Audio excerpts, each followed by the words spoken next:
de la enfermedad renal de nefropatía diabética pasó a ser un término de desuso y se habla de enfermedad renal diabética, ¿no? Entonces hablamos de la nefroesclerosis hipertensiva. Como dicen, ya lo han dejado bien claro, es un diagnóstico porque tenemos que preguntarnos, a ver, por ejemplo, ustedes han rotado ya, están rotando los diferentes servicios, y muchas veces vemos pacientes jóvenes, no me acuerdo de una paciente, una teclante que hemos visto, tiene 37 años, si no me equivoco, menos, y es la que preguntan, y otros pacientes más que preguntan, ¿cuál es su causa de hipertensión? Digamos, la causa del daño renal, es de diálisis, ¿no? Y muchos veces responden hipertensión. Pues no, han visto que tiene que ser más o menos, por lo menos 10 años para un compromiso renal, y para llegar a estadio 5, 15 a 20 años, o tan similar como lo que es la enfermedad renal diabética. Entonces, desde allí ya tenemos que hacer un diagnóstico, aproximarnos, ¿no? La hipertensión no es el daño de esta persona. Así como una preeclámptica o una glomerulopatía primaria. Aquí nos ponen el ejemplo, hablan de glomerulosclerosis focal y segmentaria, ¿no? Que es una relacionada a un trastorno genético. Entonces, sí existe, ¿no? Ya lo pusieron los estudios y investigaciones cuando hicieron inicialmente si esta presión alta dañaba riñón y no, estudios así como han mencionado los ratones. Y sí, cuando había constricciones de las arterias renales, por largo tiempo estas presentaban complicaciones, eso es indudable, ¿no? Entonces, ahí como lo dice la traducción, nefroesclerosis al final. Y nos ponen acá, hipertensión, enfermedad renal crónica. ¿Cuál es? ¿No? Es cierto, una glomerulopatía primaria hace hipertensión, es correcto, pero la glomerulopatía primaria tiene unas características diferentes a la presentación. Por ejemplo, hablando de glomerulosclerosis, tiene proteinuria y hay rango nefrótico, muy probable, y esta no hay que tenerla así. Entonces tiene características que vamos a revisar para definir bien de nefroangiosclerosis, ¿no? Y dice, pacientes que presentan enfermedad renal crónica, o sea, diagnóstico de enfermedad renal crónica, como ya saben el concepto, pero tiene un diagnóstico previo o de larga data de hipertensión. Larga data de hipertensión. No que me diagnosticaron hace tiempo, hace poquito, no sé cuál. Ahora, puede ser también que no sea subdiagnosticada, pues no es muy común hoy en día, pero hay gente que todavía no va a los servicios de salud. Perdón un rato, como les comentaba.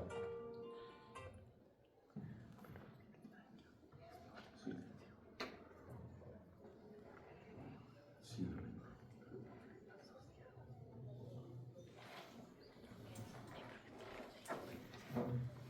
El motor de Cruz de Vil, 7 de la noche, sí, soy yo. Sí. Sí. Positivo es el 702 y el séptimo posicionamos, eso todavía está. No se preocupe, eso sí, por favor.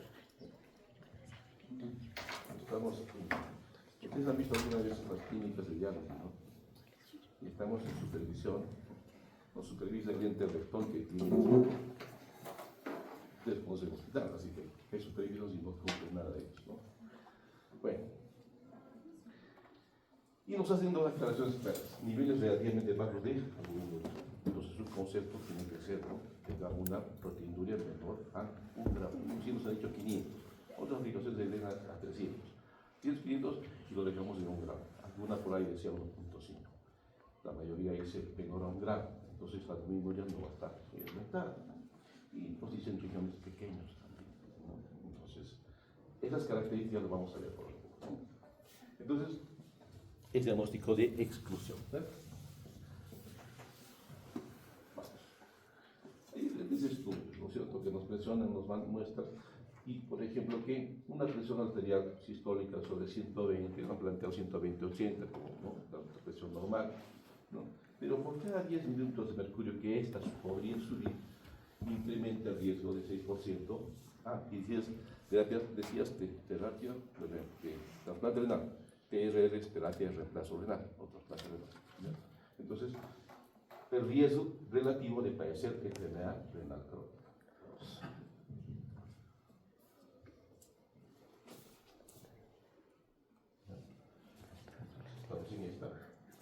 bajar a 10. Así como nos dicen que con solo bajar la dieta y el peso te baja también 10 milímetros de mercurio, la presión arterial. Ahora, va a haber, pues, ¿no? Históricamente un daño vascular, glomerular y túbulo intersticial.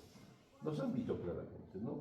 Hay un engrosamiento de los vasos que disminuyen la luz del vaso por depósito de colágeno, de compuesto hialino, ¿no? Entonces estas cositas ya lo han visto, o sea, es la misma fisiopatología. Pero hay daño vascular, hay un daño glomerular y hay un daño tubular. Obviamente, todo relacionado a esclerosis, ¿no es cierto? En el tiempo. Y consecuentemente, aquí la presión arterial va a la arteriola aferente, pero no sé si es un poquito más acá. Aquí, vamos a levantar un poco. Ya, perfecto, salgamos ahí. Ya. Arteriola aferente, arteriola aferente, junto con la presión arterial, dañan todos los órganos, daño de retina, ¿no? Cerebro, son daños de órganos blancos, ¿cierto? Ya. Entonces, esta hipertensión arterial va a ser sistémica. ¿Y qué hace la arteriola aferente? Se compra para proteger lo que pasa dentro del glomérulo. Entonces va a haber una filtración, no se quiere alterar, se conserva. Pero este daño es tan permanente o persistente que se agota con los recursos, ¿no? Los ácidos nítricos se agota, hay una mayor filtración, al final esta hiperfiltración glomerular va a haber como sucede en la nefropatía diabética, ¿no? Daño de los diferentes tejidos, del endotelio, daño de la membrana basal y daño del ovocito.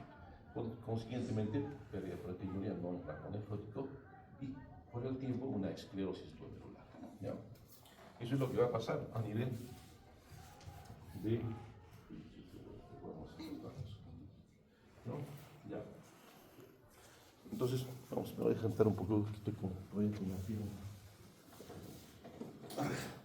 Tenemos, por tanto, los factores promotores, factores predisponentes y al final el resultado, ¿no es cierto?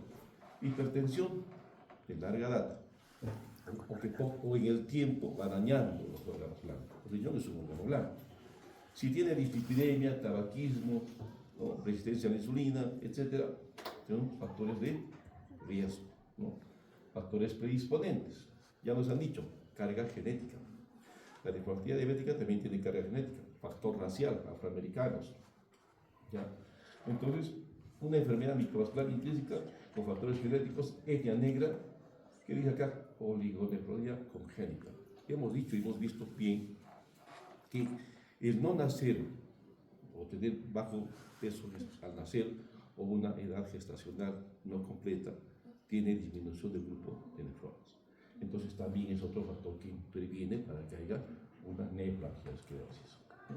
Por tanto, también un envejecimiento, obviamente, todos envejecemos, la piel se te pone de la que era tu piel tersa, suave, comienzan a ver arrugas y se endurece.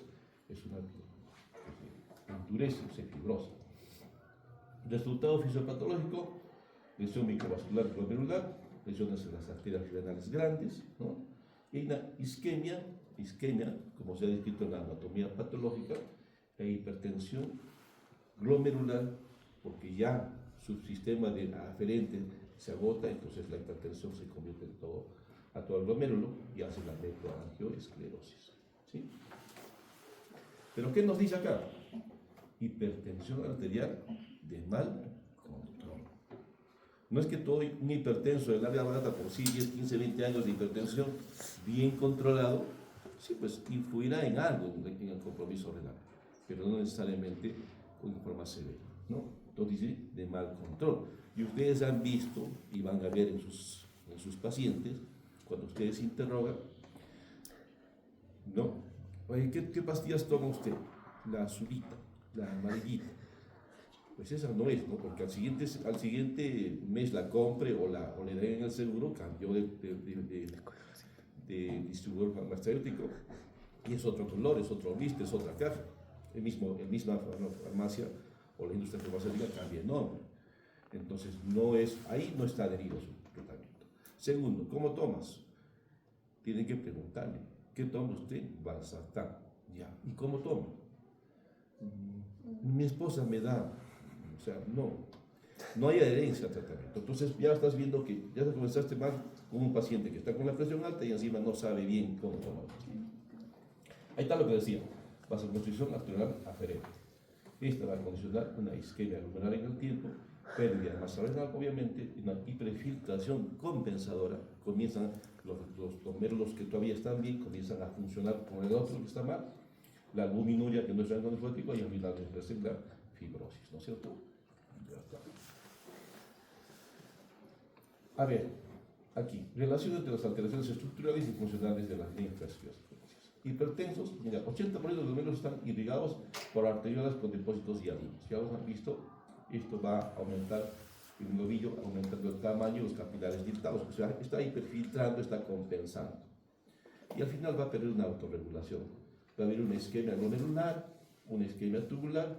Al final, todo esto va a dar una glomerulosclerosis, una fibrosis intestinal a nivel tubular. Todo se esclerosa. Por eso es que nos dicen que el riñón, como dicen, riñones pequeños, simétricos. No un solo riñón, los dos. Cuando ustedes ven un riñón, ya han visto hace poco, tiene un paciente una ectopía renal. Ese riñón ya está mal, mal formado, chiquito, está en otro lugar. Pero ese es uno solo. Aquí están los dos riñones tan pequeños. ¿Ya? Por eso dice exclusión, buscamos las otras causas que no están haciendo, ¿no? Aquí nos hablan de, ¿no?, factores genéticos del alcohol. ¿Sí? Mira, hay una, ¿no?, isquemia, hay un mecanismo reflejo de regulación, una isquemia tubular, hay sustancias reactivas, al final el sistema simpático y el sistema renina-angiotensina, con la testosterona se estimulan, ¿no es cierto? Esto va a producir estimulación de óxido nítrico, el aumento de la filtración glomerular, y esto va a producir un colapso, ¿no?, similar a lo que sucedería, ¿no?, en un reflejo miógeno. Al final todo esto termina en una esclerosis y una disminución del tamaño renal. Susceptibilidad genética nos han mencionado en Apolo 1, pero también hay esta otra presentación genética, ¿ya? Entonces, sí, como la nefropatía diabética, repito, pues eso tienen que tenerlo bien claro. No todos los diabéticos hacen diálisis, no es cierto. Y hay algunos que no están bien controlados, pero tampoco no tienen compromiso renal severo. Entonces, afroamericanos, tenemos mucho de eso, ¿no? Entonces, hay diferentes estudios que nos mencionan acá, ¿no?, que no sabemos estudios qué genes tenemos, y nos han mencionado en su presentación que de repente podríamos hacer o deberíamos hacer estudio genético. ¿Cuántos genetistas tenemos en Cusco? Uno. Ahora. Pero ni siquiera está trabajando como genetista. O sea, lamentablemente es que, la verdad, es que debíamos tener, pues, eso, nadie dice que no sea el doctor es genetista, y deberíamos aprovecharlo en lo que es, ¿no? Pero lo ponen al seguro en la parte administrativa, para el periferia. Tú, bueno, trabajas, tienes que trabajar, ¿no? Pero supongo y espero que esté haciendo estudios de forma privada, por lo menos, para que tengamos a bien saber, ¿no?, diferentes. La poliquística renal también, cuando genéticamente la podemos manipular en algún grupo, cortamos. O sea, ya no va a haber más antecedentes, la ascendencia se va a limpiar. Pero pues bueno, estamos atrasados. Estamos en Perusalén, chicos. Bien, lo que les decía esto, ¿no? Al final es lo mismo que hemos hablado hasta ahorita. Y han hablado también de una forma de presentación benigna y una presentación maligna, ¿no es cierto? Lo que nos estamos refiriendo no es a la maligna. La maligna es un cuadro agudo de hipertensión, de una emergencia o una urgencia hipertensiva que producen daño de órgano, ¿sí? No estamos hablando de eso. Estamos hablando de la benigna, que dice que es una larga historia de hipertensión arterial y un deterioro lento y progresivo de la función renal, ¿no? Esto es abrupto, el otro, ¿sí? Proteinuria leve a moderada, ¿no?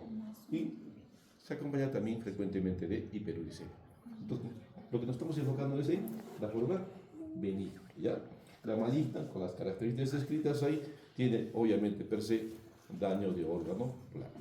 Y el actuar es inmediato, ¿no es cierto? Ya. Diagnóstico por exclusión. Criterios diagnósticos de la esclerosis hipertensiva, ¿no? Ahí está. Y ahí los tenemos. Y obviamente, ¿qué tenemos que llevarnos? Tenemos que saber hasta ahorita, eso tiene que quedar. Segunda publicación por ahí la van a tener 50 años. Pero al final nos está diciendo una persona de edad. No me está diciendo un jovencito de 30 años, una jovencita de 35, una mamá que ha tenido hijos y que practica de 35 años. No, 55 años. Eso me dice, pero que dice que también tenga hipertensión.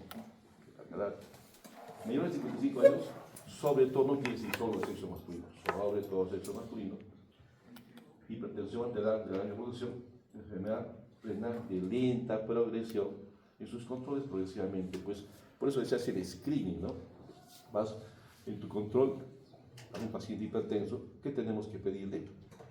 ¿Qué le piden a ustedes? Tienen consulta externa y les toca hoy día, están en su centro de atención, vamos a ver con ustedes, van a comenzar con centro periférico, ¿no es cierto? O lo que sea, pero hay hipertensos, ¿ya? ¿Y qué le van a pedir? Control. Vamos.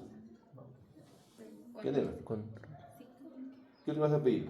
O sea, estás viendo que tu depresión no está controlada. De repente ha ido o no, o la medicación no es suficiente, pero está ahí. Tiene largo tiempo de hipertensión, tú has llegado a trabajar a la provincia, porque tengo que ser mi salud, y el paciente está con hipertensión. Hay diabéticos y hay hipertensos. Este es hipertenso. Tiene 55 años a más, tiene una hipertensión no controlada, ve la historia clínica y siempre no está controlada su presión. Le dan un medicamento, recibe la medicación. ¿Qué tenemos que decir más? A ver del examen físico, vamos a pedir esos exámenes. Creatinina, bioquímica renal. EKG. ¿Para qué pedimos EKG? Está bien. Hipertrofia. Fondo de onco. EKG, ¿por qué? Hipertrofia. Daño de órgano blanco, corazón. ¿Qué tenemos? Hipertrofia ventricular izquierda. Hipertrofia ventricular izquierda me dice que ya tiene carga alta y tiene complicación cardíaca. Después, A fondo de onco. Fondo de ojo. un ecocardiograma, si tienen, ustedes ya hacen ecografía ahí en todos lados y tienen que aprender a hacerla, chicos. Fondo de ojo, daño retiniano. Si hay daño retiniano, ya me dice también carga alta, inclusive tiene su clasificación, ¿no? Entonces, ¿qué más?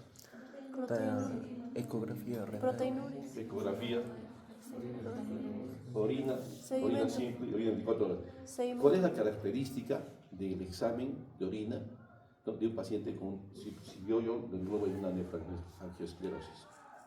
Proteinuria menos de 1 gramo. Aparte de proteinuria, solo examen de orina. Cinematuria. Que no tenga nada, ¿no? No tengo Limpio. Te ponen un término, ¿está? Seguimiento limpio.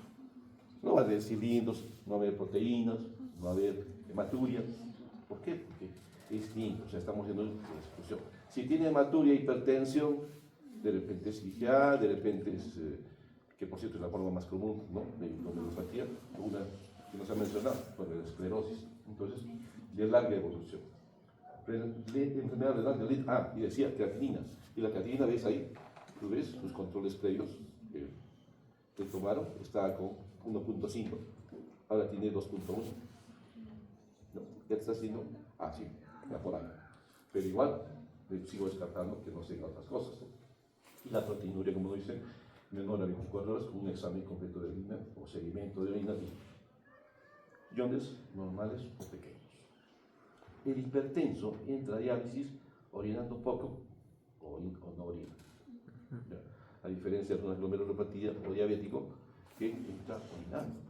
Entonces muchas veces el diabético no cree que esté mal porque orina clarito. La orina debe ser normalmente, ¿qué color tiene? Amarillo ámbar. Entonces, y eso tomes un poco líquido, se va a hacer un poco más claro, pero no va a tener, va a ser clarito como el agüita. Entonces, no, yo orino clarito, ¿no? Pero orino algo, siempre se quita el filtro, ¿no? Entonces, mójense, ¿no? Y ven etapas y sigue orinando, ¿no? Y ecográficamente le pides ecografía, toda esa ecografía, dice, riñones grandes, concentran la diferencia corticomedular y poco hiperrefrigerantes. Y el ecografista dice, evalúe el cuadro clínico, se tira la pelota a la cancha. Y dices tú, ¿y ahora qué hago? Tiene creatinina en 5, tiene anemia y tiene un riñón normal, aparentemente. Diabético. Entonces el diabético sale de la norma. Entonces, una vez más, riñones pacientes con enfermedad renal crónica y con tamaño renal normal o hasta aumentado de tamaño. ¿Cuáles son?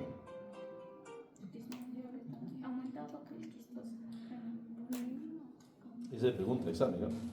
Y siempre se ha dicho, Pequeño y pacientes con daño renal severo o ya inclusive en diálisis, con enfermedad renal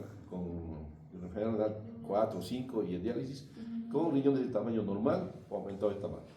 poliquistosis. Poliquistosis renal, amiloidosis, diabetes, y hepatitis. Otra infecciosa. VIH, TB. leucemia, mieloma. ¿Ya? Entonces, llámese esas y la ecografía no me está saliendo, entonces algo de esto tiene ese paciente. Pero acá por exclusión nos dice riñones pequeños, ¿no? O pequeños, riñones pequeños. Generalmente va a ser pequeños, ¿no? Riñones simétricos en tamaño, porque los dos tienen que ser pues pequeños. Se van a lobular, van a ser pequeños. Y lo que nos acaban de decir, no sé, retinopatía hipertrofia ventricular izquierda, nos está demostrando las otras características, ¿no? de un compromiso renal. ¿Ya? Es un poquito más amplio nada más, ¿no? Nos pone ahí historia familiar de hipertensión arterial. Sí, pues, preguntamos siempre, ¿no? ¿Tu papá quién? Y, sí, mi mamá era hipertensa. Acá nos ponen como 50 años. Hipertensión arterial de largo tiempo de evolución, que está más completo esto. Hipertrofia ventricular, daño vascular arteriosclerótico, sí. Ausencia de diabetes. Tenemos ausencia de otra enfermedad, no solo de diabetes, ausencia de otra enfermedad que pueda estar, ¿no? Nivel de creatinina ya nos ponen unos valores acá, 1.3 a 2. El filtrado neural ya va disminuyendo, la proteinuria neural, insuficiencia renal inicialmente leve, lenta progresión. Sí, es importante, dislipidemia. ¿Quién produce arteriosclerosis? La dislipidemia. Riñones simétricos y acá también, raza negra predominantemente. ¿Ya? Entonces, diagnóstico por exclusión y ahí tienen los. Generalmente no se biopsia. Si hacemos biopsia renal cuando tenemos dudas del diagnóstico. ¿Ya? Has hecho, y a todo paciente que entra a hospitalización le hacemos sus exámenes complementarios, ¿no? Daño renal, ¿cuán daño renal tiene para establecer como crónico terminal? ¿No? Fósforo alto y paratormón, anemia y todo lo demás, ecografía. Pero cuando tú tienes un debut que todavía funciona el riñón, que tiene una depuración mayor a 30, porque en estadio 4 ya no se hace biopsia renal. Porque si tú tomas una biopsia renal, lo que vas a ver es esclerosis renal. Entonces, en una nefropatía hipertensiva que tú estás orientando en estos casos, si ya tiene compromiso renal, la biopsia no va, porque la biopsia es para diagnóstico, pronóstico y tratamiento. Y si ya está avanzado en estadio 4 con hipertensión con antecedente de larga data, vas a encontrar esclerosis nada más, no en el diagnóstico. Entonces, la biopsia sí nos pide encima de 30 o grado 3 para arriba. Bueno, las definiciones de hipertensión arterial están claras, solamente para decir que, ¿no? Acá, bueno, diagnósticos diferenciados. Nos han puesto unos cuantos al día, aquí tienen otros, ¿no? Hipertensión maligna, aterotrombosis renal, nefropatía isquémica, con esclerosis focal y segmentaria que se ha dedicado a la publicación a defender como un cuadro relacionado a la columna, ¿cierto? Ya. Queremos, no sé qué luego, no sé qué fue con la dieta. Pero el objetivo.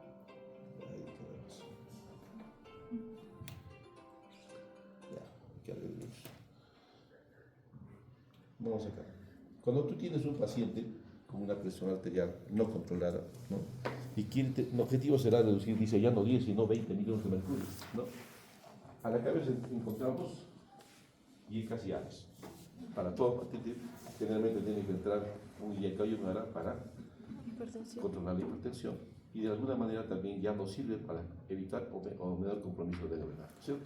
Podríamos usar cualquier otro, ¿no? De repente un antagonista, un nifedipino, un amlodipino, pero las guías nos sugieren que comienza con estos. Inclusive dice primero diurético, cambio de estilo de vida, obviamente. Tú tienes que bajar esto, nos sugieren dietas diarias, pero si no estás consiguiendo, pasas a un diurético tiacídico. Después dices, ¿no consigues el valor de qué? 130, 80. Nos han dicho, ¿no es cierto? 130, 80. Cuando hablamos de nefropatía hipertensiva, hablamos o con pérdida de proteinuria, en todo caso, 125-75. Ya. Estamos exigiéndonos un poco más. Sería lo ideal, de repente. Pero un paciente mayor, ya con aterosclerosis, no vamos a conseguir el valor, ni siquiera de repente oh Dios. Perdón, qué cosa. Luisito, dime. Mano, yo no, así sí tienen que entender, hermano, si no va a poder realizar porque no se puede dar atención, no nos vamos a juntar pues con 50.000 pacientes. No se puede, no se puede. No hay negociación. Entonces, viene mañana a primera hora, sí, mañana a primera hora, que es un espacio. ¿Ya? Por favor.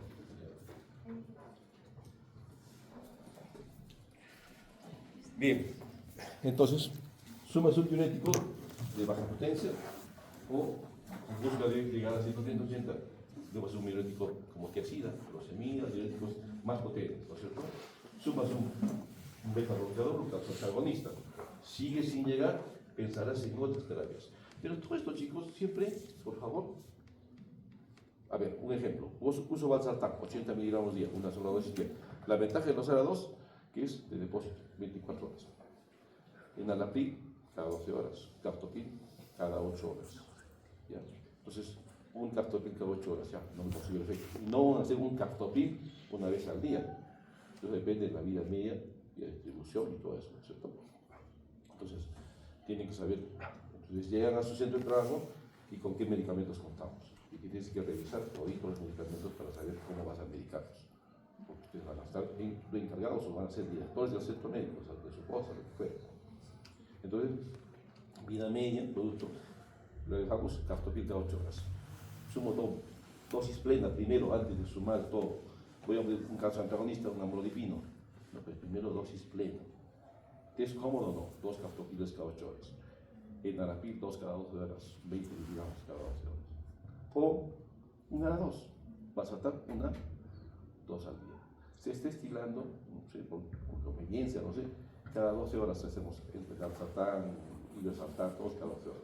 Bueno, la dosis es única. Bueno, ahí está. Pero pones dosis tope del medicamento y recién agregas un segundo antihipertensivo, ¿no? El efecto diurético, primera instancia. Después llegas a la dosis tope del diurético y pones un segundo antihipertensivo. Dosis tope de este antihipertensivo, tercer antihipertensivo. Ustedes han visto los pacientes renales en la consulta, tienen 3 o 4 pastillas. ¿Y de qué depende muchas veces? Que no controlamos bien el volumen, el continente y contenido. Si está en orina, sácale más agua. Y la forma de decir hasta cuándo saco agua es cuando le acala. Pero también tenemos que ver si este paciente tiene hipoluminemia. Si tiene hipoluminemia, no come bien, entonces se desgasta. Cada vez que entra a hemodiálisis, es un desgaste calórico proteico. Es como si alguien entrando al gimnasio a la silla, a la corredera, y no comía. Entonces, la circulación extracorpórea, bueno, la sangre calientita, tu sangre está saliendo y está circulando afuera. Estás perdiendo calorías y a la vez pierdes proteína. Entonces, si no come bien, tiene hipoluminemia. Y hipoluminemia, igual, edema, policerositis. Le saco el agua, le da calambre, porque el agua está en tercer espacio. Entonces, no solamente tiene que darle calambre, sino tienes que ver su condición. ¿Ya? Al final, nuestro objetivo, vamos a quedar en 130-80. ¿Ya? Lo que trataremos de hacer. Algunos pacientes que tienen esclerosis, ¿qué nos decía otro valor? 140-90, ¿no es cierto? Mínimamente será eso, pues, pacientes viejitos que siempre lo han mantenido. Ahí no hablamos el mismo idioma, ustedes se han fijado con cardiología, que se han rotado, ¿no es cierto? No dicen, para su edad está bien, o les han dicho que tienen que llegar a 130-80. No han escuchado, simplemente nosotros como pacientes, como nefrólogos, no queremos que el paciente entre a diálisis. Entonces las guías no dicen eso, no que se me ocurrió a mí, no. Sin embargo, sí entendamos que el paciente con senil, de larga data, por lo menos estará en 140-90. Y esto para decir una cosa más acá, con diferentes medicamentos y formas como tienes que hacer para controlar tu hipertensión. Pero hacemos mejor. Bueno, también es cierto, tomas irbesartán genérico. Tengo un paciente que es médico y él trabaja en la parte administrativa y defiende pues los genéricos. Bueno, es su chamba, bueno, pero en experiencia propia tomas Valsartán 80 miligramos, son 160 miligramos dosis tope, mañana y noche, y no te corrigen.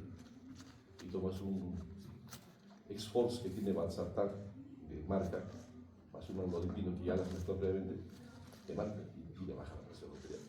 Entonces, de todas maneras, pues, un medicamento traído desde la India, porque son hindúes generalmente, en barcos, vienen en contenedores, pues, mediante el norte, ¿no? Ya, y los encapsulan, y que sea más barato que un producto que lo haces hacer, ya te dice mucho, ¿no?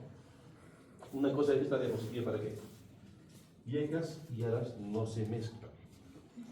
Hay mayor mortalidad, hay un evento vascular, pero hasta ahora vemos, le dan su ara y su captopril para cuando te suba la presión.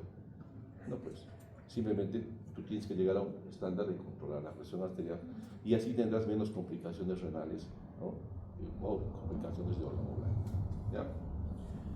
Bien, entonces más o menos ese es el esquema, ¿cierto? Es una exclusión, sí, pero tienen sus características, y vas a ver, ¿cierto? Y no es que no exista, ¿no? Sino el término de repente, como dicen, tenemos bronquiosclerosis para todos, ¿no? Acá, objetivo de la presión arterial, ahí está, lo que decía, 140-90, o mejor, 130-80 para pacientes que tienen algún riesgo vascular o proteíno. ¿Sí? Hieras, sacas, aras, hay una estrategia viene con diuréticos, la cosa que controlas. La proteinuria, ¿con qué vas con la proteinuria? Dietas y aras, ritmo de vida, ¿no? Comer sano, ¿no? Ejercicio, por todos lados está ejercicio. ¿Quién está que hace ejercicio? Sí, nosotros que decimos, el médico que le decimos no fume, no tome, haga ejercicio. Y estamos ahí gorritos en el escritorio, ¿no? Entonces, la verdad, una mea culpa para revisar el tema hoy día y hay que hacerlo, pues, o sea, uno envejece y tiene que envejecer bien, ¿no? Entonces, para todos, ¿no? Como ustedes ya ven a su bar, háganlos caminar a su papá, ¿no? Te compras la bicicleta trotadora y sigue ahí para colgar sacos, ¿no? Debemos usar. Dislipidemia, un factor importante, LDL menor a 100, ¿no? Siempre, y comer las grasas buenas, ¿no? Palta, aceituna, omega 3, pescado, ¿no? ¿Qué comemos? Chamoncito, lechoncito, ¿no? Las barras, ¿no? Aspirina, si hay riesgo. ¿Y cuánto de aspirina? 75 a 100 miligramos, no más, ¿no? También es un factor inflamatorio del estómago y también para daño renal. Pero si es que hubiera eventos o antecedentes de eventos cardiovasculares. Y también se relaciona con la presencia de ácido glifosato. Entonces sí, lo deberíamos tratar. Siempre y cuando tenga hiperuricemia. Si no la tiene, no es necesario. ¿Ya? No es que le vamos a dar como cuando yo llegué al hospital, tenían ahí amlopurinol, colchicina, tiamina, tricina, ácido fólico. O sea, era una treta de cositas toditos. A toditos. Eso ya cambió, ¿no? Eso va a revolucionar la medicina. ¿Ya? Bien, eso es.